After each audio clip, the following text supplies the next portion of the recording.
It was a quiet Sunday noon, the kind where the suburbs looked almost two perfect lawns trimmed, wind chimes tinkling lazily, sunlight laying itself across the porch railings as if posing for a catalog. I stepped out of the taxi with one arm balancing the box of prototypes I had spent the entire morning testing at the studio. My shirt still smelled faintly of burnt solder and lavender detergent, a combination that always ended up clinging to me after long design hours. I wasn't dressed for a relaxed family meal.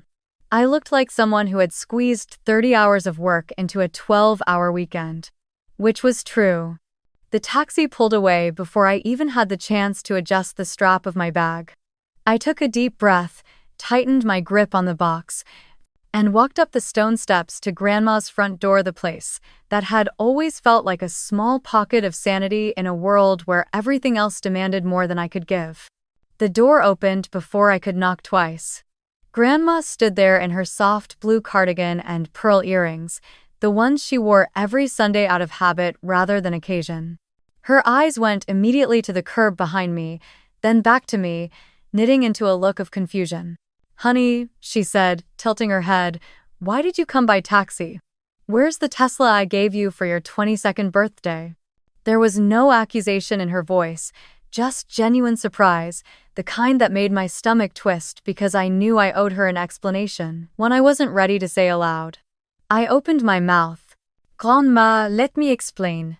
But the words barely made it past my lips before Dad's voice cut clean through the doorway, smooth and rehearsed, as if he had been waiting for this exact moment. "Mom, relax," he said with a laugh that bounced lightly across the foyer. He stepped forward, one hand casually tucking into his pocket, the other waving off the concern. "The car's with Brie now.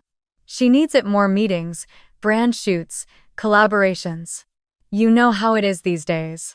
Zoe just works in her little studio. She doesn't need a Tesla for that." I froze.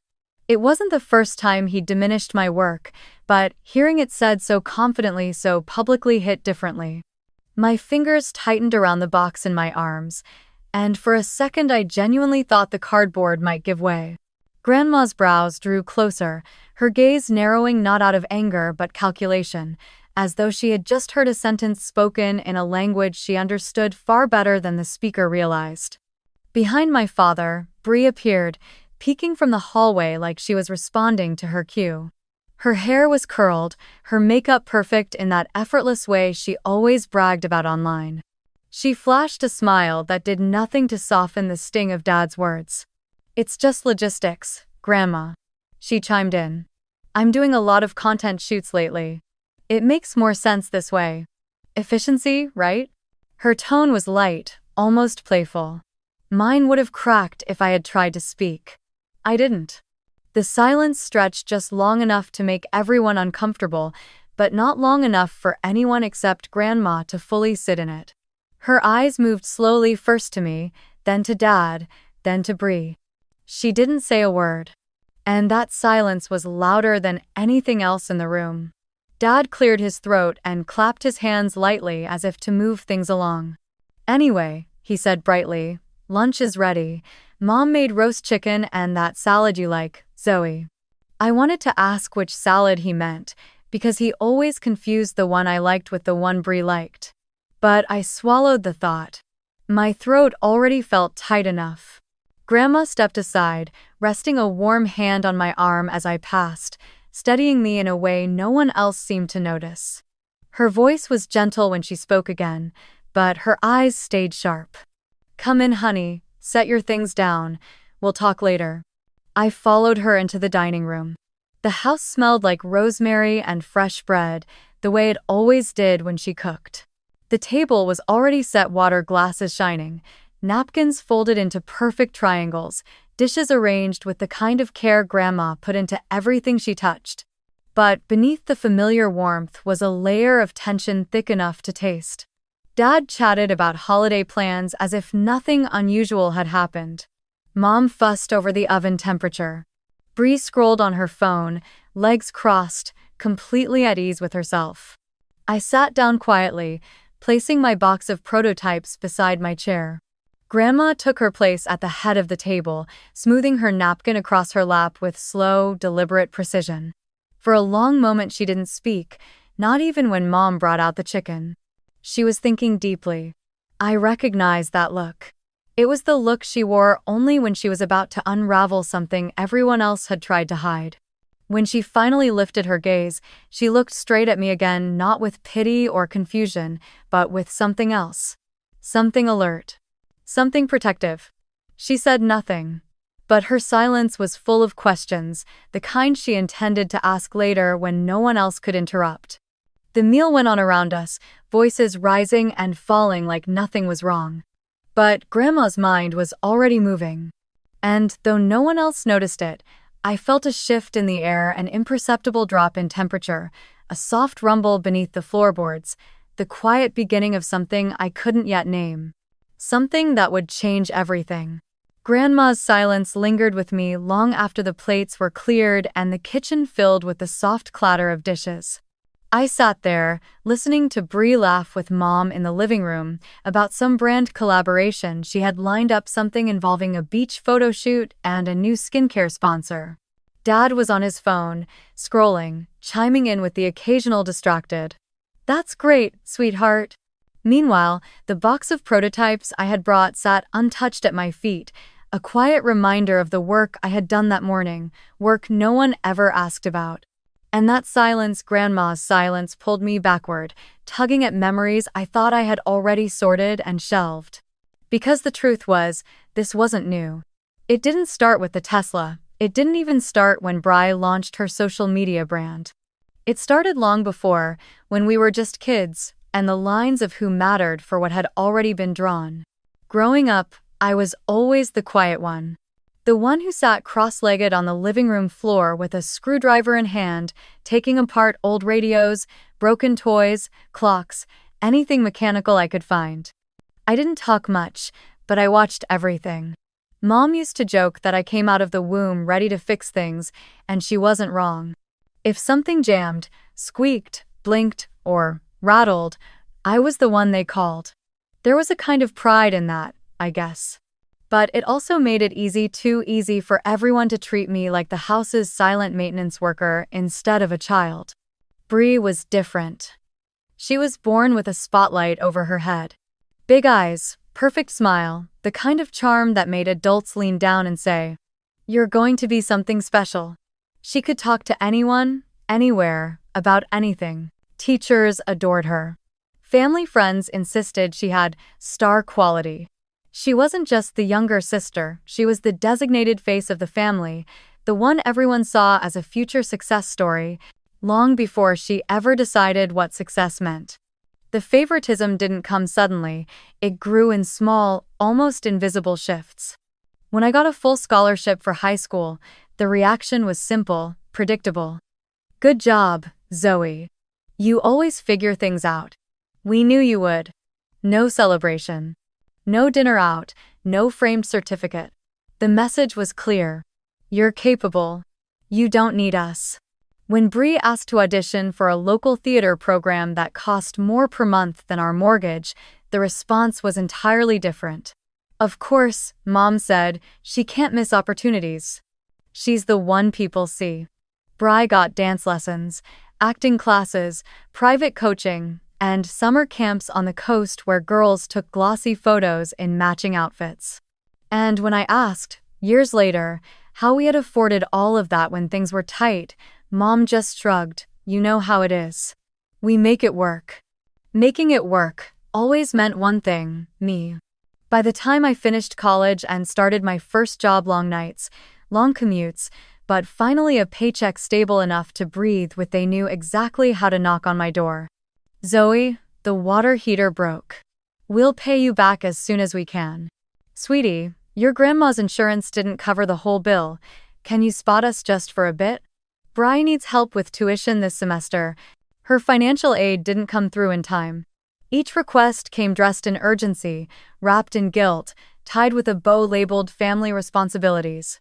And every single time, I said yes. Because what else could I say? I was the one who fixed things. That was my role. And I didn't mind helping, not at first. But somewhere along the way, the line between helping and funding blurred. My savings account grew slower than it should have.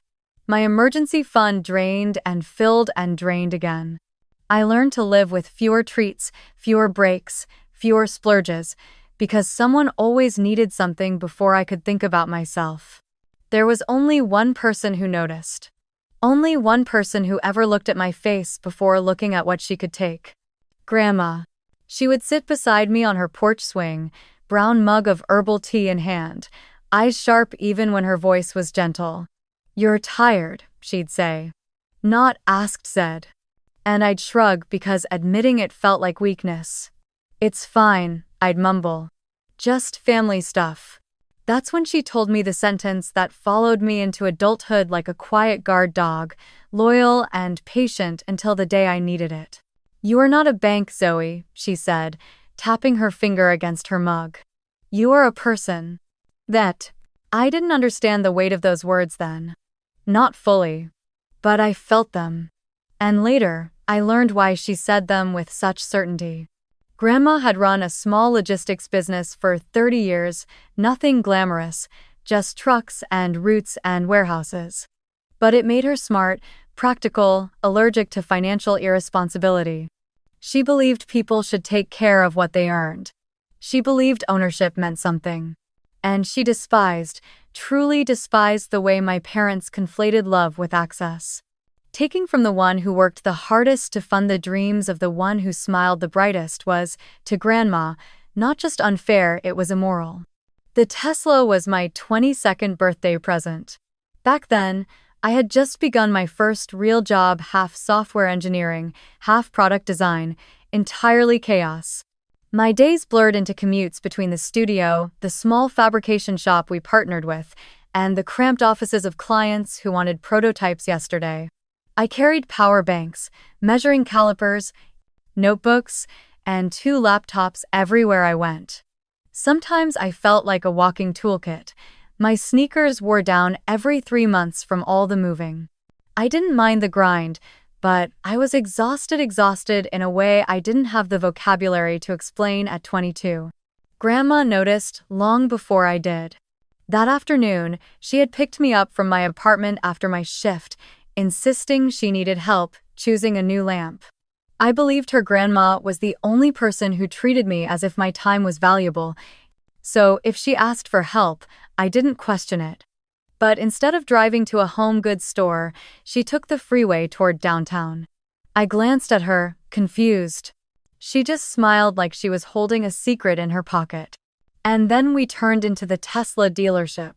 I remember stopping mid-step the moment we walked inside. The place gleamed. White floors, glass walls, polished frames. A sedan in deep midnight silver sat in the center like it had been sculpted for a movie set. "Grandma?" I whispered, unsure whether I was supposed to follow her or keep my hands tightly to my sides so I didn't accidentally touch something worth more than my annual salary. She didn't answer right away. Instead, she placed a gentle hand on my elbow and guided me toward the silver Model 3. "You're driving too much," she said simply. "Too far on too little sleep.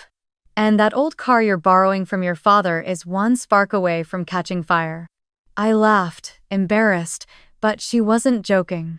She reached for the door handle of the car, opened it, and nodded at me. "Sit." I did. The seat molded to my back like it had been waiting for me. Grandma leaned down so she was eye level with me. "This is not a present to spoil you," she said. "This is a tool. A tool for a woman who works harder than anyone in this family seems to realize." Her voice was steady, unshakable. "I don't give toys, I give tools, and tools belong to the person who uses them." I stared at her, stunned. "Grandma, I can't afford—" She cut me off with a tiny flick of her hand. "I already spoke to the manager, it's done. The paperwork will be in your name. Registration, insurance, everything." She tapped the dashboard. "This car is for you to get to work safely and efficiently. It is not to be lent out for fun. It is not to be used as a prop in someone's video." Her tone sharpened on that last sentence, not angry, but protective. I knew exactly who she meant. Because just weeks earlier, Bree had asked if she could borrow my father's old car for a quick photo shoot and came back with a scrape so deep it cost more to fix than the car was worth. She laughed it off. Dad laughed with her. Mom blamed the parking lot. Somehow, always, Bree was the Sunday and everything else orbited around what she needed next. Grandma saw all of it. As she helped me out of the car, Dad arrived, summoned by Grandma's earlier message to meet us here. He burst through the doors with his over-eager grin, already holding his phone up to record. "There's my birthday girl," he called out, sweeping an arm around me and pulling me into a half hug. "Look at this beauty, what a moment. Perfect lighting too, Mom, good choice." He handed his phone to Bri, who immediately found her angles. I caught Grandma's expression then. A tiny, silent exhale. She wasn't annoyed at the photos, they were harmless. She was annoyed at the performance. The way Dad always narrated moments instead of living them. The way Bree made everything look like content. The way I stood there, awkward, caught between gratitude and the sudden sense that I was now a background character in my own birthday. Still, I smiled. Because that's what I did. I made everything easier. Mom arrived last, sliding into the group with her signature voice, a tone that sounded gentle but always carried an undercurrent of instruction. "Well," she said, eyeing the Tesla, "it's lovely. But, you know the rule, right? If something is in the family, it stays in the family. We use things together. It keeps things balanced." Grandma's eyes flicked over instantly, and though she didn't speak, her stare alone was enough to make Mom clear her throat. Dad shifted uncomfortably, glancing between them like he suddenly wasn't sure whose opinion mattered most in that moment. I felt a familiar heat rise in my cheeks. "It's okay," I said softly. "I won't mind sharing sometimes." But Grandma stepped in before I could finish. "No," she said. Quiet. Sharp. Final. "This is Zoe's. She works, she drives, she earns. A tool belongs to the person who uses it, and this one is hers."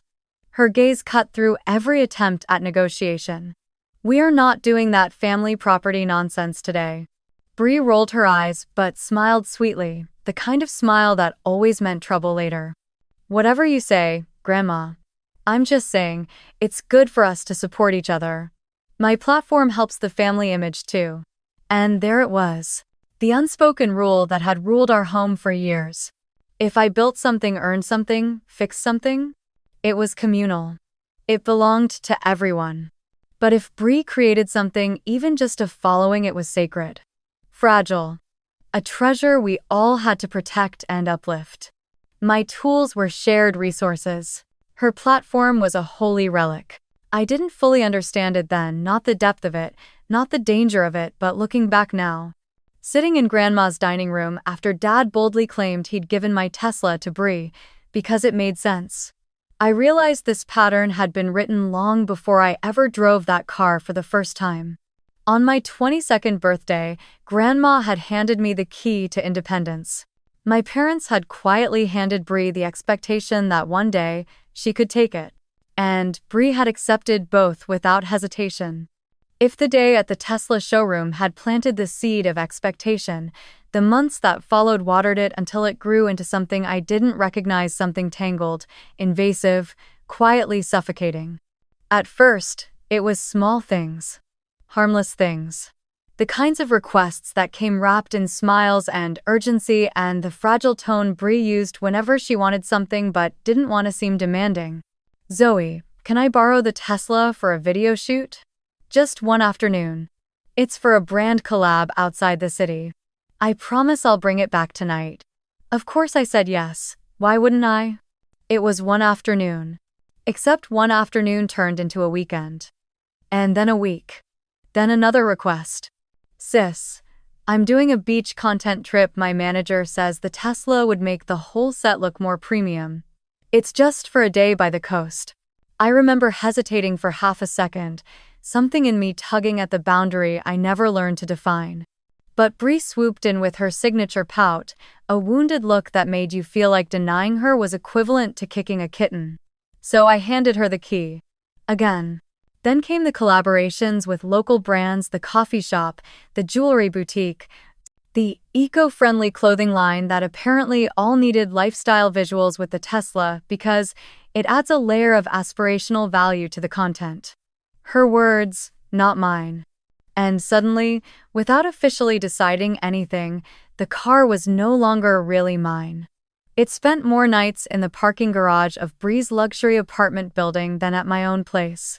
Some mornings, when I rushed out the door with my toolkit and laptop bag slung over my shoulder, I'd reach into my pocket for the key fob out of instinct, only to remember it wasn't there. A dull ache always followed that realization, but I swallowed it each time. It's fine, I told myself. I'll make it work. I always make it work. Dad didn't help. If anything, he tightened the pattern. Every time Bree used the Tesla, he praised her hustle, telling her she was building the family brand. And every time he saw me catching an Uber to the studio, he'd wave casually and say, "You know, you could work remote more often. You don't need to be driving around all the time. Let the Tesla be useful where it matters, sweetie." The way he said matters always stung a little more than I expected. Mom chimed in too. "Your sister needs presence out there," she'd say, gesturing vaguely toward the world outside, the place where Bree's image apparently lived and breathed and built value. "Your work is important, honey, but it's mostly behind the scenes. You can manage without the car. Bree can't." And, just like that, a family consensus formed. Bree's brand needed the Tesla. I didn't. They didn't even phrase it like a question anymore. It became the default, the assumed arrangement. But the Tesla wasn't the only thing that started slipping through my fingers. One evening, after a long day at the studio, I opened my email to a notification from my credit card company. Unusual spending activity detected. My heart lurched. I clicked through. 3 charges.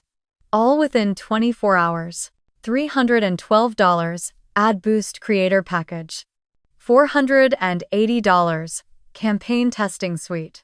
$699, Influencer Media Tools, Premium Tier. I stared, confused, scrolling for an explanation. And then, hours later, a text popped up from Bree.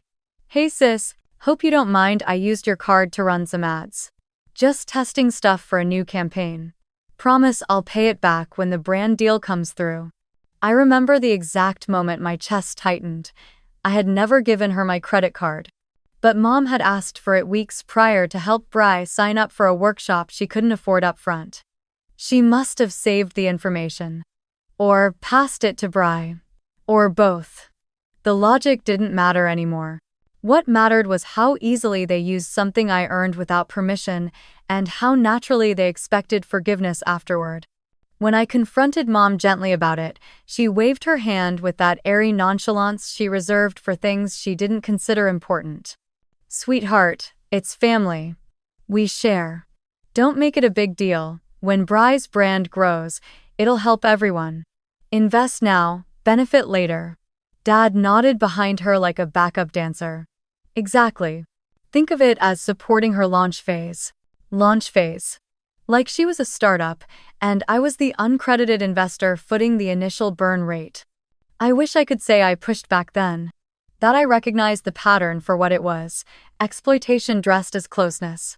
But I didn't. I told myself the same lie I had told since I was 17 and paid my first unexpected bill for them. "It's family, just let it go. I can compensate. I'm good with money. I'll make it back."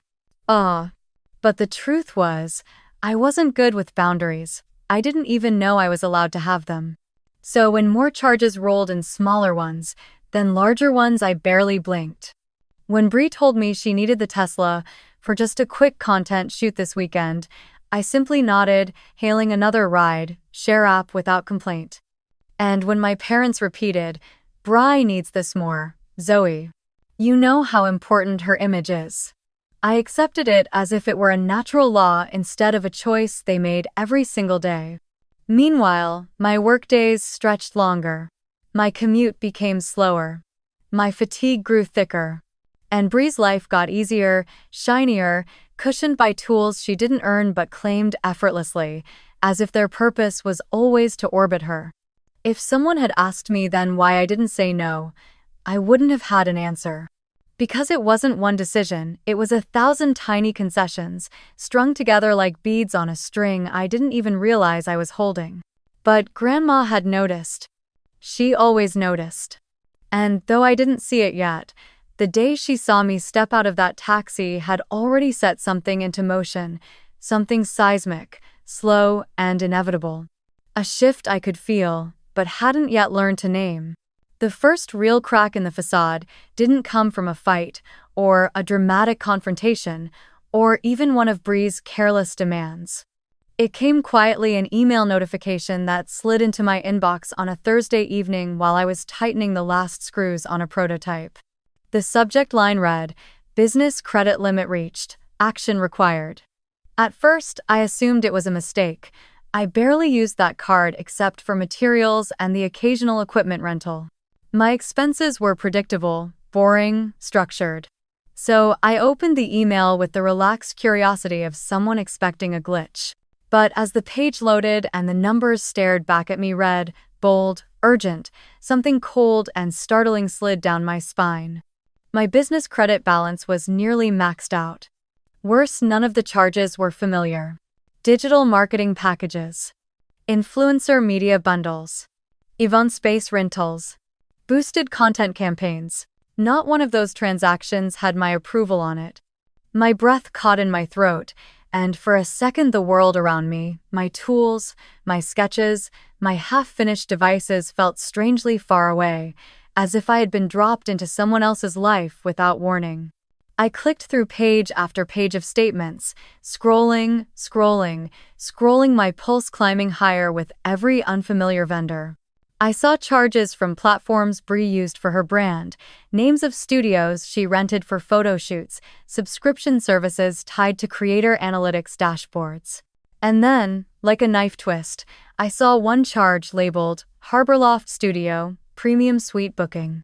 That was the same studio I used for product testing and filming demos for my clients. Except this charge wasn't from my usual room. It was double the price. Triple. High enough to make my vision blur for a second. I didn't feel anger at first, just confusion, thick and disorienting. Then suspicion. Then a sinking dread that wrapped itself around my ribs and pulled tight. I grabbed my phone and opened my banking app. The reality hit even harder there. My business account had been linked without my knowledge to a separate digital wallet labeled Family Fund. My own money. My business money. Funneled into a group account. A group account I'd never heard of. And the transaction history.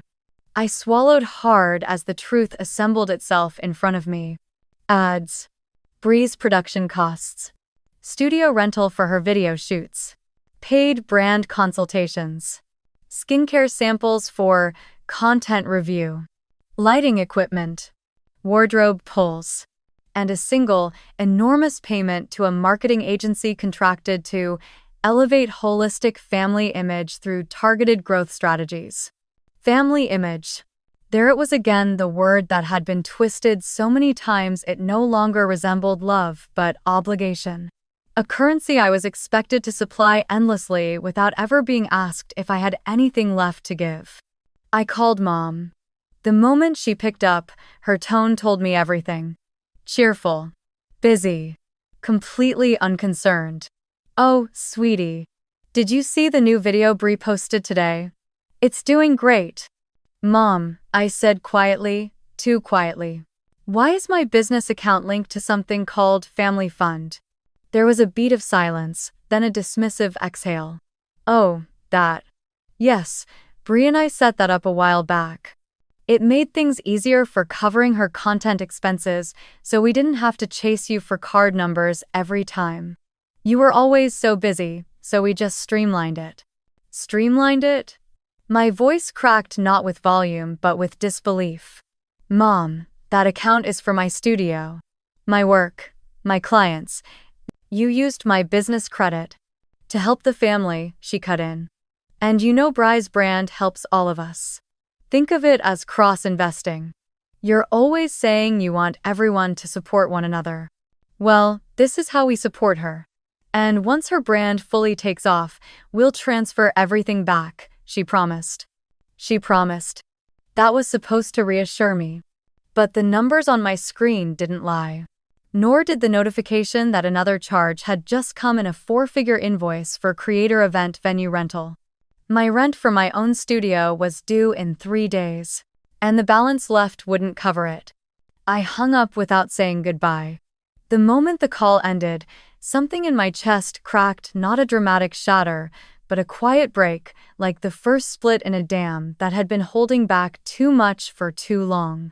I sat down in my dimly lit office, the only light coming from the lamp on my desk and the late sun fading outside the window. My prototypes sat unfinished. My tools lay scattered, but all I saw were numbers. Numbers that didn't belong to me anymore, because I had let them leave my hands without noticing. I opened my laptop and pulled up Excel. If I couldn't breathe, I could at least calculate. I went line by line, charge by charge, vendor by vendor, filling cells with dates, amounts, descriptions. My hands trembled, but I kept typing. Row after row, the spreadsheet filled until it stretched longer than any spec sheet I had ever built. And when I finally reached the bottom, hovering over the cell that held the total, I hesitated.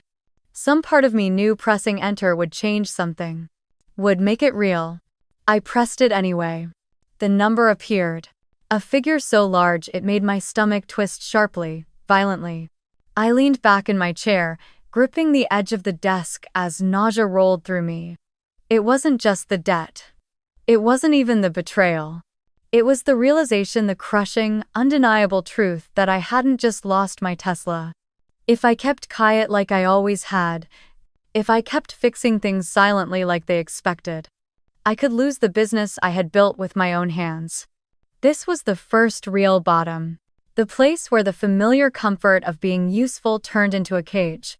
And sitting there, in that empty studio with the weight of my family's choices pressing on my chest, I finally understood something Grandma had tried to teach me years ago. It wasn't just that I wasn't a bank. It was that if I didn't stop them now, there would be nothing left in me or in my life to rebuild. Grandma's question at the door, "Where's the Tesla I gave you?" didn't leave my head for the rest of lunch. It sat there like a stone in my stomach while I pushed roasted potatoes around my plate and nodded at conversations I wasn't actually hearing. Bree talked about her latest brand deal, something involving a rooftop party and a champagne sponsor. Dad bragged about how entrepreneurial our family looked online now. Mom complained about rising grocery prices, and then somehow managed to steer the topic back to how proud she was of both her girls, even though she hadn't asked me a single thing about my work. Through all of it, I felt Grandma's eyes on me. Not constantly, not in a way that drew attention. Just present. A steady, quiet awareness sitting at the head of the table. When everyone finally stood up to clear the dishes, she touched my wrist lightly. "Come help me with the herbs on the balcony," she said. It wasn't really a request. The balcony had always been her little sanctuary. A narrow strip of space with clay pots lined up along the railing, basil and rosemary and thyme spilling over the edges. You could see the whole neighborhood from there. The matching roofs, the tree-lined streets, the cars parked neatly in driveways. For years, that view had calmed me. Today, it made me feel like I was trapped inside a snow globe I hadn't chosen. Grandma slid the glass door shut behind us, the muffled sounds of my family's chatter fading into a distant hum. The late afternoon sun dipped low, washing everything in warm gold. She picked up a small watering can, poured a trickle over the nearest pot, and said, without looking at me, "You didn't drive the Tesla here, and you didn't forget it exists. So, what's really going on, Zoe?" The automatic answer rose to my lips like a reflex. "I'm fine. It's nothing." Don't worry. The same 3 lies I'd been using for years to smooth over the edges of everything. I'm okay, Grandma, I started, my voice thinner than I wanted it to be. Really, it's just. Something in my chest snapped. Not loudly, not dramatically. More like a thread that had been pulled too tight for too long finally giving way. The word just tangled on my tongue, and suddenly my vision blurred. I hadn't cried in front of anyone in years. I'd learned early that tears made my parents uncomfortable and made Bree roll her eyes, so I trained myself out of it. I swallowed hard, tried again. It's just. But the rest never came. My shoulders shook once, then again, and before I could stop it, I was crying. Not the loud, messy sobbing you see in movies, but the kind of quiet, restrained crying that feels even worse because you're still trying to hold yourself together while everything inside is coming apart. I lifted a hand to my face, embarrassed, but Grandma gently caught my wrist and lowered it. "Let it out," she said softly. "You don't owe anyone composure with me." I told her everything. The words tumbled out in uneven bursts. The taxi, the missing Tesla, Dad's smug explanation at the door, Bry's logistics comment, the business account linked to the so-called family fund, the avalanche of ad charges, the almost overdue studio rent, the spreadsheet, the total that made me physically sick. I heard my own voice shake when I said, "They're using my business card to fund her content, Grandma." And they didn't even ask. They just decided. I expected her to explode, to curse, to call my parents greedy or irresponsible or worse. It would have almost been a relief to have someone match the anger I didn't know where to put. But she didn't do any of that. Instead, she was very, very quiet. She set the watering can down carefully, as if even that small movement needed intention, then turned to face me fully. Her expression was not soft, but it wasn't harsh either. It was serious, focused, like she was staring at a ledger only she could see. "Zoe," she said slowly, "do you want to keep being their bank, or do you want to be the owner of your own work?" Her words landed like a hammer. Simple, heavy, precise. I opened my mouth, instinctively searching for a middle ground that didn't exist. "They're my family," I whispered. "I don't want to abandon them. I just." She raised a hand gently to stop me. That wasn't my question. Her eyes softened, but her voice did not. I asked, "Do you want to continue being their bank, or do you want to be the one in charge of your own life and business?" The truth, when I finally said it, was small and raw. "I want to be in charge," I admitted. "But if I stop helping, they'll say I'm selfish, ungrateful. They'll make me the bad guy." "They already do," Grandma replied, not unkindly. "They've just dressed it up in prettier words." She stepped closer, reaching up to brush a tear I hadn't realized had fallen from my cheek. "Listen to me, child. This is not about blame, it's about math and patterns. You have let them build a system where your work funds their comfort. That system will not stop because you are kind. It will stop because you decide to close the tap." I took a shaky breath. "I don't even know where to start." "Good," she said. "Starting from confusion is better than starting from denial." She patted the balcony chair beside her and sat down, waiting until I joined her. The evening air was cooler now, the sounds of my family faint behind the glass. "First thing, do not delete anything. No emails, no statements, no transaction records. No texts about borrowing cards or investing in the brand. You keep every single piece of proof. You understand?" I nodded, wiping my nose with the back of my hand. "Yes." "Second," she continued, "you organize it. That spreadsheet you mentioned?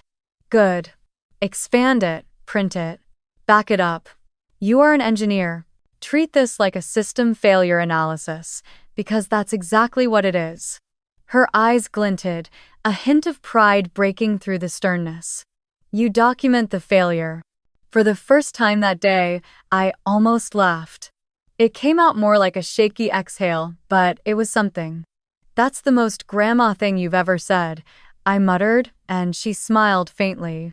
"Well, I'm not going to start being someone else now, am I? She replied. She leaned back, looking out over the rows of identical houses, her voice turning contemplative. Your parents, they are who they are. They believe in this fantasy of a family brand, and they are using your reliability to pay for it. Your sister. She's been trained to see herself as the investment, and everyone else as the investors. Yelling at them won't fix that. Crying in front of them won't fix that. You know what does? She turned back to me. Consequences and clarity. In that order, Arlie died. I swallowed. So what do you want me to do? Not what I want, she corrected. What you want. But if you are asking for my advice, she paused, choosing each word carefully. Next Sunday, we're having lunch again. All of them. Your parents, your sister. I will invite them under my name and tell them we are discussing holiday plans and some paperwork. You will bring your laptop, your file, your printed statements. You will sit at this same table and we will lay everything out. Numbers. Dates. Transactions. You will not accuse. You will present. You will not cry. You already did that with me. This time, you will show them the cost of their family fund in black and white. My stomach flipped. And the Tesla? Her eyes hardened, just slightly. The Tesla is legally in your name, yes? I nodded. Then we'll let them explain to my face why they think they can give away property that does not belong to them. I am very curious to hear that logic spoken out loud. There was steel in her tone now. Not uncontrolled fury, something colder. Sharper. The kind of resolve that made me suddenly very grateful she was on my side. What if they get angry? I asked quietly. What if they say I'm tearing the family apart? She exhaled slowly, watching a breeze flutter the leaves of her basil plant. Families do not break because one person stops being exploited, she said. They break because too many people are comfortable with the exploitation. If they choose to be angry at you for drawing a line, that is their reflection, not yours. She reached for my hand, squeezed it gently. You are not responsible for how they react to the truth. You are only responsible for whether you continue to fund the lie. A knot in my chest loosened not fully, but enough to breathe a little deeper. So I keep everything. I document. I bring it next Sunday. And in the meantime, she added, you make no more payments for the family. None. When they ask and they will, you can simply say, I'm reviewing my finances. Which is true. You will be. Let them feel the edges of your absence. It will show you very quickly who sees you as a person and who sees you as a service. We sat there in silence for a moment, watching the sky darken from gold to soft blue. Behind the glass door, I could see Bree lifting her phone, framing herself in the kitchen light, laughing at something on the screen. Dad passed behind her, patting her shoulder, proud. Mom moved dishes around, glancing at the camera to make sure nothing looked off. A perfect, curated scene. Grandma? I said quietly. Yes, honey? Thank you for not treating me like I'm crazy. She squeezed my hand again, firmer this time. You're not crazy, she said. You're just waking up. And waking up hurts. But once you're fully awake, you don't go back to sleep in the same house. She stood up slowly, joints protesting a little, and slid the balcony door open. The sounds of my family spilled back in, bright and oblivious. Now wipe your face, she added lightly. No need to give them a preview of next week. I laughed, a real, small laugh this time, and did as she said. When I stepped back into the living room, carrying the weight of my decision quietly under my ribs, no one noticed the difference in me. But Grandma did, and for the first time in a very long time, I didn't feel completely alone. I backed to my studio that evening with the kind of focus that only comes after a breaking point. The city lights slipped past me in long, blurred streaks, but I barely registered them. Grandma's words replayed over and over in my mind, steady, unyielding, like a metronome guiding me toward a rhythm I had never let myself hear before. Do you want to be their bank, or do you want to own your life? The question echoed so loudly that by the time I unlocked the studio door, something inside me had already shifted into place. The studio was dark, except for the faint glow of the street lamp outside the window. My prototypes sat exactly where I'd left them earlier that day, half assembled, wires exposed, tools scattered like the remnants of a battle I'd fought only halfway. But tonight, I didn't reach for any of it. Tonight, I walked straight to my desk, turned on the lamp, and opened my laptop. The spreadsheet was still there. The one that held the full weight of what my family had taken. The one that had made me physically sick just hours before. I stared at it for a long moment, grounding myself in what was real, what was documented, what was undeniable. Then I opened my browser. The first step was passwords. I logged into my email, my bank, my business platforms, any account that had even a sliver of financial access. I changed every password to something long, complicated, and memorable only to me. I added two-factor authentication using my personal phone. Then I opened the banking portal for my business account and found the section that listed all linked digital wallets. There it was, Family Fund Wallet. Linked by authorized user. Brianna H. Authorized user. Miyaf clenched. I clicked unlink. A confirmation message popped up. I pressed yes without hesitation. Next, I scrolled to the recent pays list. My parents' utilities, Bry's content vendor accounts. 2 marketing agencies I had never worked with. I deleted every single one. Then I opened another tab and began the process of creating a brand new business account under my name only, new routing number, new card, new security setup, no shared access. It took time, but it felt like reclaiming a house that had been ransacked room by room. The Tesla app was next. I logged out of the family-shared Apple ID that my parents insisted we all used to keep things convenient. I created a new email just for my car and insurance documents. I changed the registered information, removed all secondary users, updated emergency contacts, everything. When I hit Save Changes, a small message appeared, Primary Control updated. It was the first time I felt a breath of air that didn't crush my lungs. By the time I finished, it was well past midnight. The studio was completely silent except for the soft clicking of my keyboard keys and the hum of my own steadying heartbeat. I sat back in my chair, breathing deeply, feeling a strange mixture of exhaustion and clarity. It wasn't anger. It wasn't even triumph. It was something quieter, like the first step onto solid ground after years of treading water. Then came the hardest part. Facing them. I opened a blank email addressed to the family group thread: Mom, Dad, Bree. My hands hovered over the keyboard as I tried to choose the right words, not emotional ones, not accusatory ones. Grandma had been very clear, present the facts, not the feelings. So I wrote, Subject: Clarification of financial use and personal assets. I listed everything. A condensed, bullet point summary of the total amount spent from my business account on household costs, Bree's brand, studio rentals, advertising packages, and miscellaneous charges. I attached the spreadsheet. I noted dates, vendors, totals with no commentary. Just data. Then, beneath it, in clear, concise language, I wrote, I will no longer pay or reimburse any household bills. I will no longer provide funding or card access for Bree's brand or marketing. My business account is no longer available for family projects. The Tesla is my legally registered property. It must be returned to me by tomorrow. If not, I will report unauthorized use of business-related assets. I stared at the last line for a long moment. It felt final, scary, even. But it also felt like the truth. And truth, I was learning, is a boundary in itself. I read the email one more time. No pleading, no apology, no justification. Just facts, consequences, and clarity. Then I pressed send. 2 minutes later, my phone buzzed. Mom.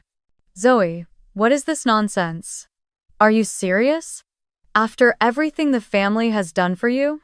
You sound ungrateful and dramatic. This is not how we raise our daughters. Call me right now. I muted the thread. A moment later, another buzz.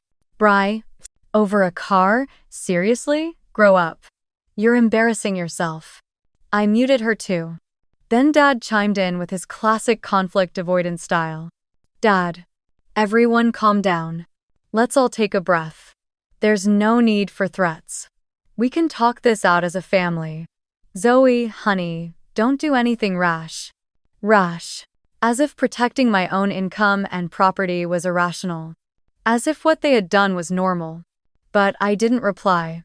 Not to any of them. I turned my phone to Do Not Disturb, placed it face down on the desk, and let the silence settle around me like a blanket. It wasn't peaceful, not yet, but it was mine. A few minutes later, the screen lit up once more, one final notification. Not from the family group. From Grandma. Good. Bring all the documents to my house tomorrow. Just 6 words. But they held more strength than all the noise from my parents and sister combined. I leaned back in my chair, exhaling slowly. Something in me loosened, and something else, something firmer, took its place. I didn't know what next Sunday would bring. I didn't know how ugly or defensive my family would become when faced with the truth. But for the first time in my life, I wasn't walking toward a confrontation alone. I had my documentation. I had my clarity. I had my first real no. And I had Grandma. Tomorrow, everything would begin. And this time, the narrative wouldn't be theirs. The next morning arrived faster than I expected.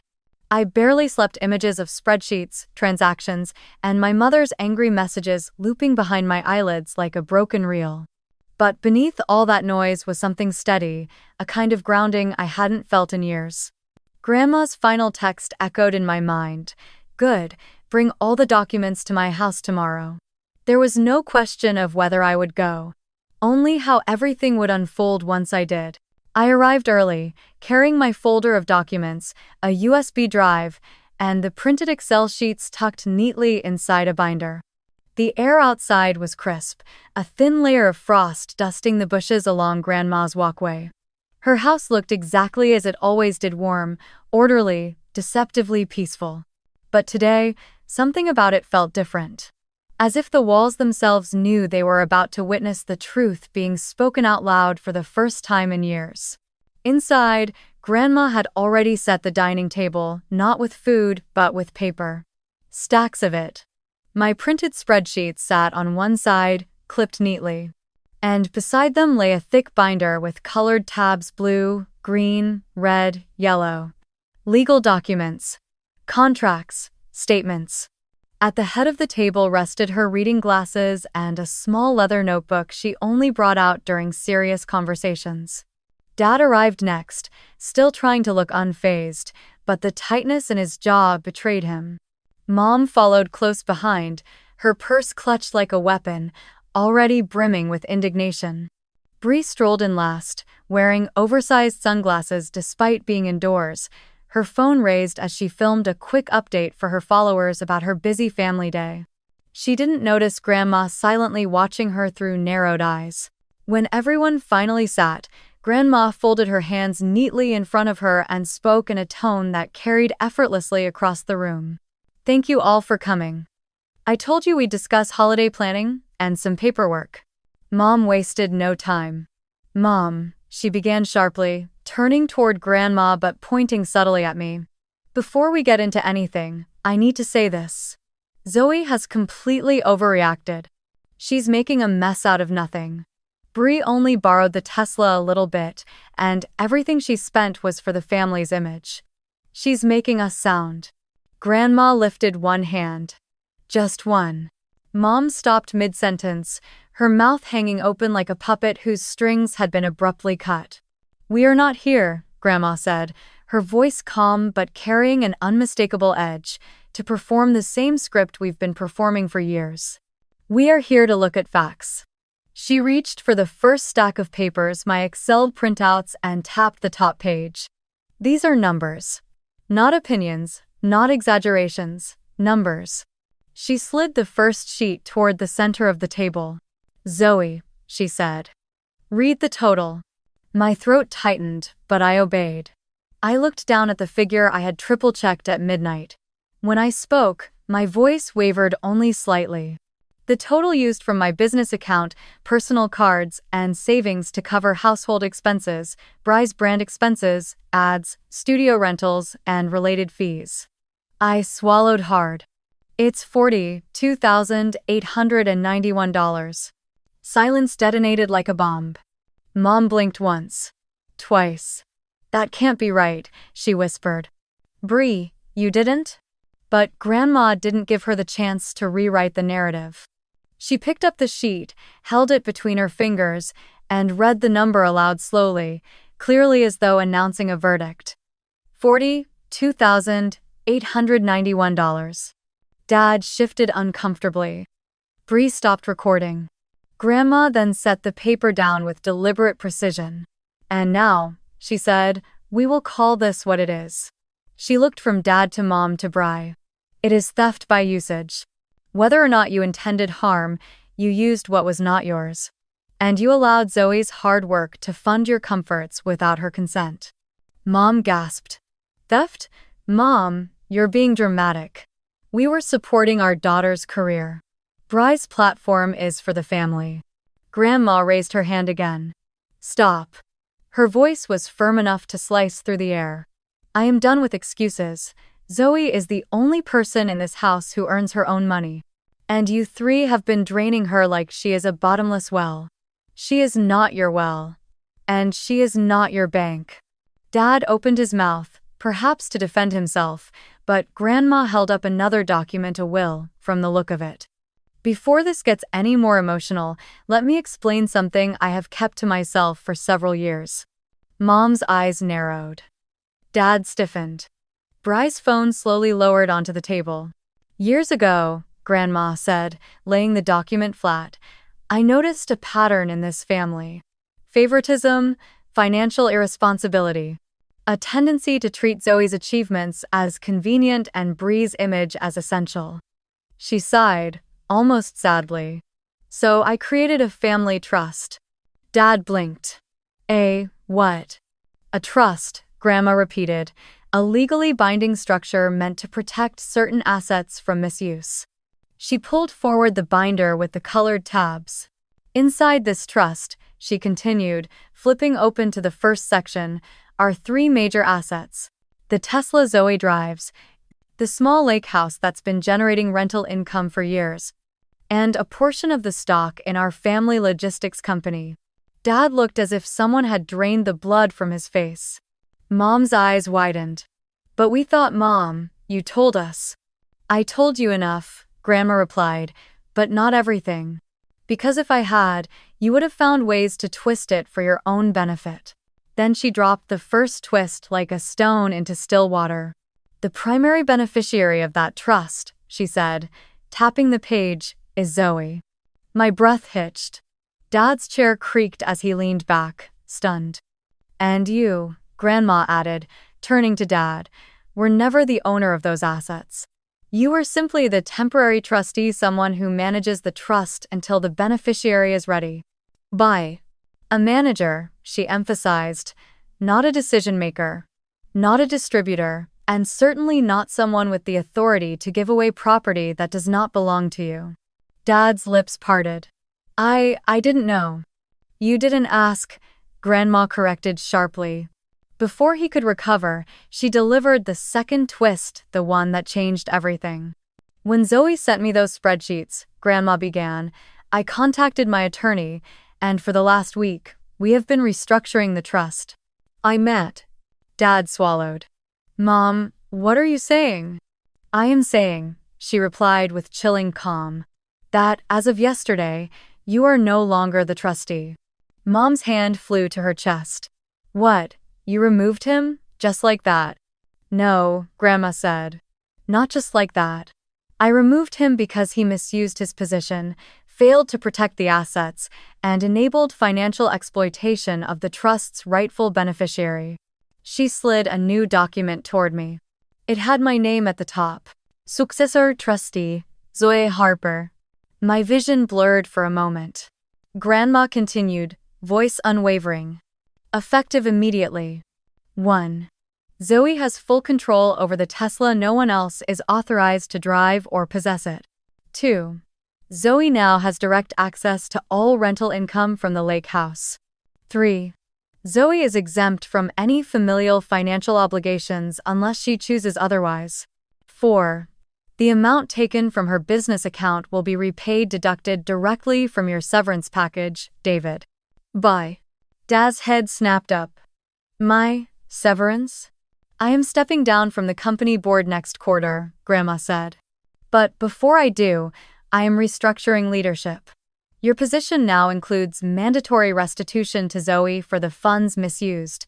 That was the attorney's condition for approving the transfer. Mom stared as if the world had tilted. Bri looked physically ill. And then Grandma gave her final blow, not cruel, simply precise. As for Bri, she said, turning her gaze to my sister, you will receive a small startup grant from the trust only if you prove you can support yourself for 12 consecutive months without a single dollar from Zoe. Bri's jaw dropped. 12 what? That's impossible. Grandma tilted her head. Then consider it motivation to learn what responsibility feels like. Silence swallowed the room whole. Then she turned to me, her eyes softening in contrast to the steel she had shown everyone else. Zoe, she said quietly, I did not save you. You saved yourself the moment you said enough. I am simply shifting the light onto the person who deserves it. I felt something warm rise behind my ribs, relief, recognition, maybe something like finally being seen. For the first time in years, my family looked at me not as an ATM, not as the fixer, not as the quiet one who would always bend.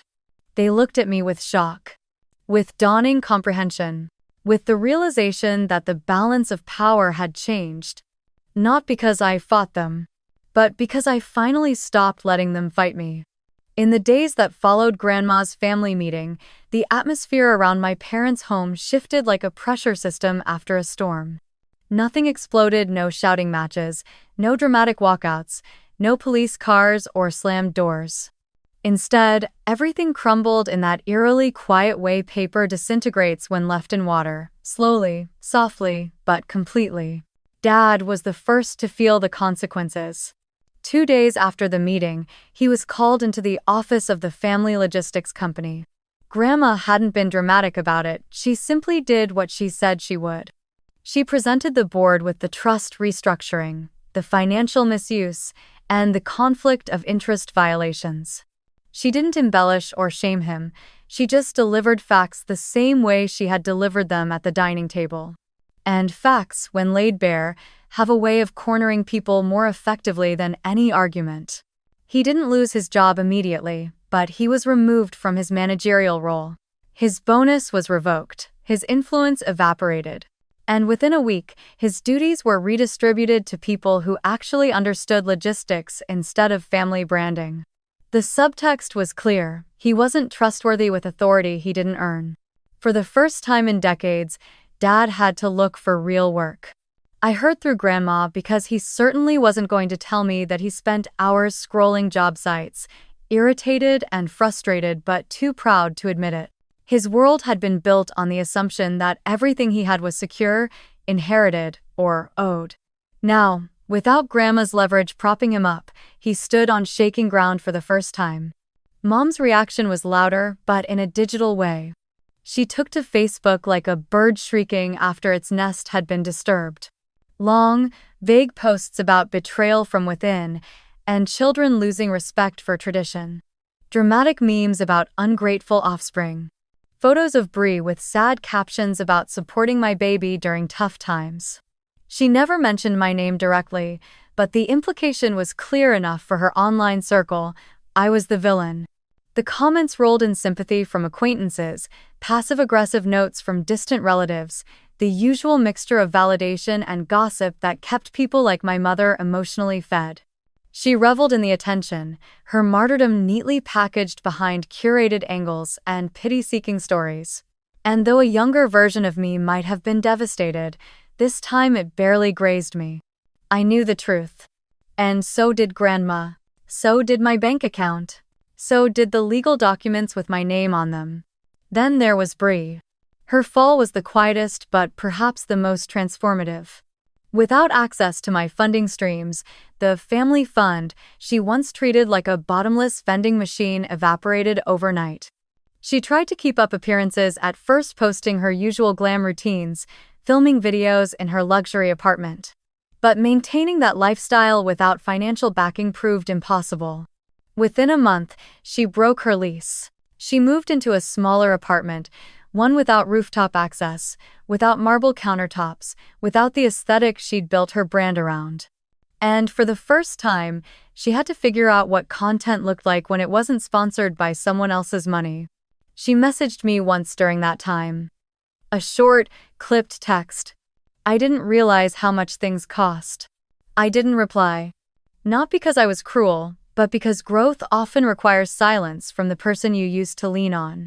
Meanwhile, my life began to expand, not explosively, not overnight, but in a deep, grounded way that felt stable for the first time in years. The rental income from the lake house arrived steadily every month. It wasn't a fortune, but it was enough to remove the constant tightness in my chest. Enough to give me breathing room. Enough to let me work without fear. With the Tesla back under my control, my daily commutes shortened. My energy returned. I upgraded my studio, not extravagantly, but intentionally. A bigger space with better lighting and stronger floors for heavy equipment. A new 3D printer. Proper storage cabinets. Noise-dampening panels. Tools I had dreamed of for years but always held off buying because I had other obligations. Now those obligations were gone. I hired a part-time assistant, a young engineering student named Lila who asked thoughtful questions and took pride in learning. She reminded me of myself at 20, earnest, curious, hungry to build something meaningful. Training her didn't exhaust me. It felt like passing the torch in a way I had never been allowed to before. Grandma visited often. Sometimes she'd bring pastries.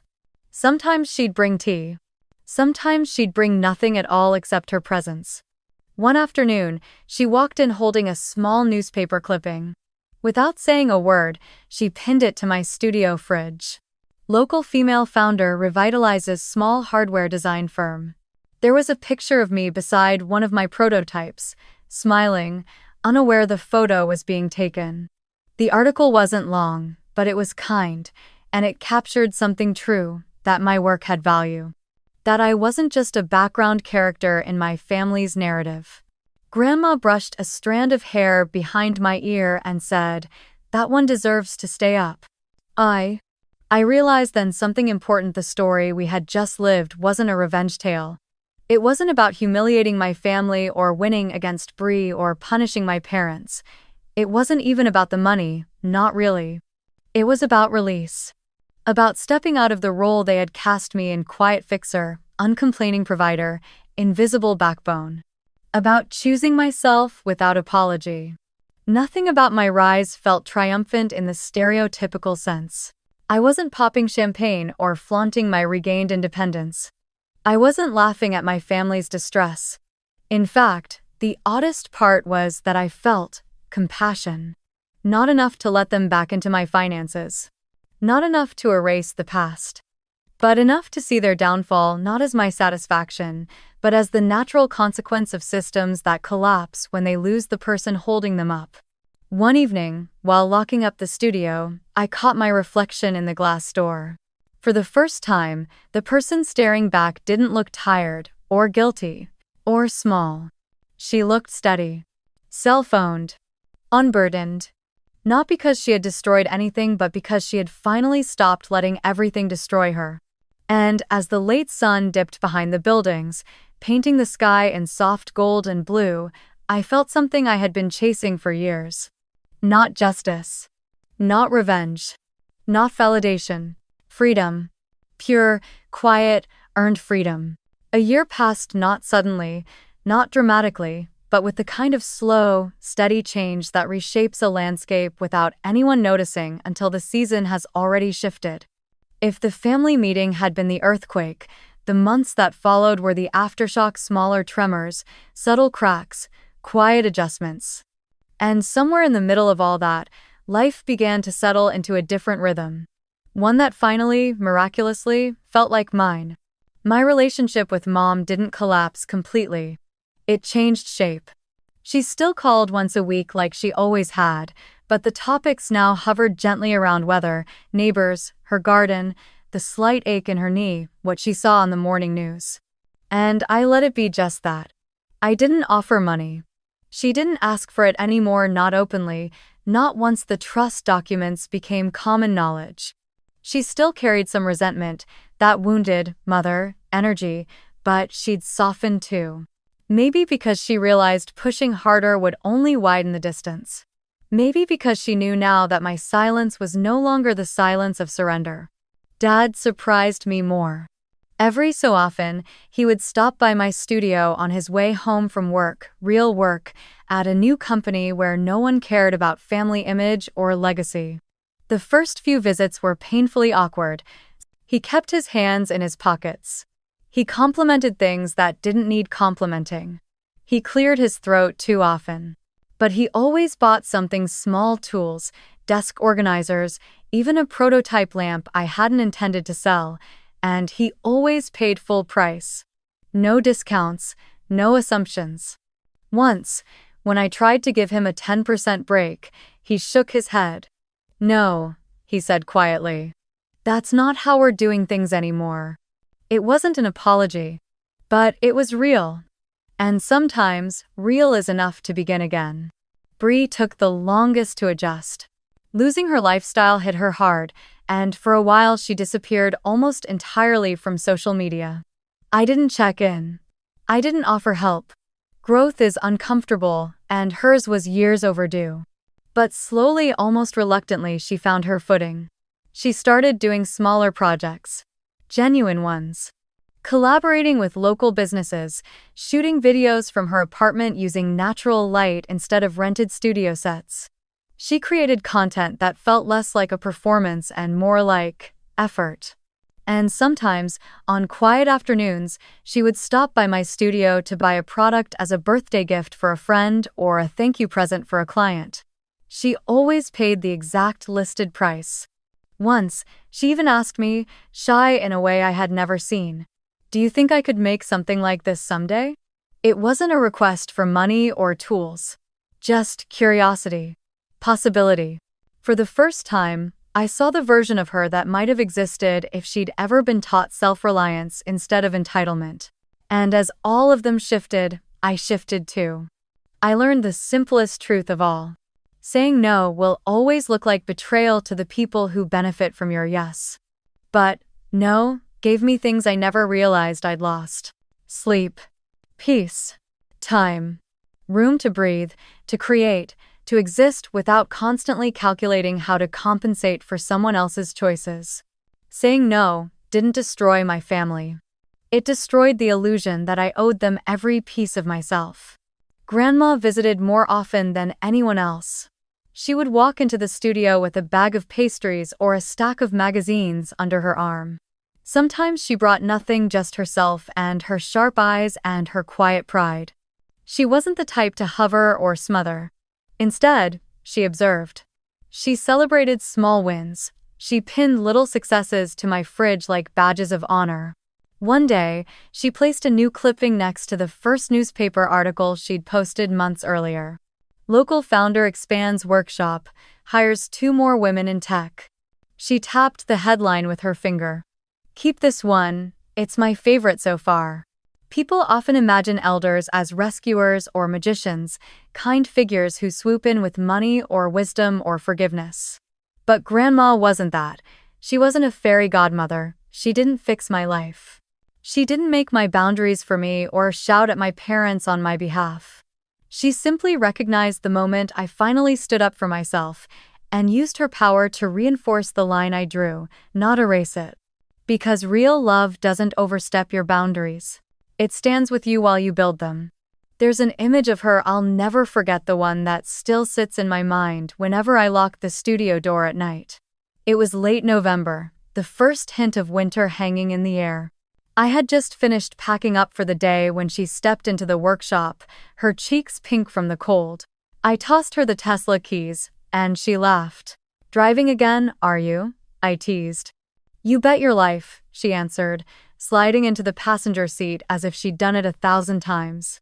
We drove home together, the sky melting into purples and golds as the first flakes of snow drifted lazily through the air.